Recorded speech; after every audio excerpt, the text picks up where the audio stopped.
بعد ماتش برشلونة والانتر انت لازم تسأل نفسك سؤال واحد: هو يا جماعة اللي احنا بنشوفه عندنا دي كورة؟ يعني اللي بيبقى موجود ده في الدوري المصري، الفرق اللي بتلعب بعضيها والكلام ده، هي دي لعيبة ودي كورة؟ ولا اللي احنا بنشوفه ده حاجة تانية؟ اصل اكيد اللي احنا بنتفرج عليه هنا في الدوري المصري ده مية مخلل بالنسبة للي احنا شفناه في ماتش الانتر وبرشلونة، او بقى يعني الماتشات اللي احنا بنشوفها في اوروبا.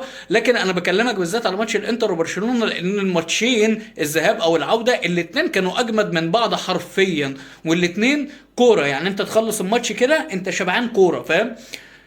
فانت ازاي بعد ما تتفرج مثلا على الماتشات دي ترجع ممكن تتفرج على ماتش في الدوري المصري وتتفرج على اللي بيقدموا الكوره في الدوري المصري؟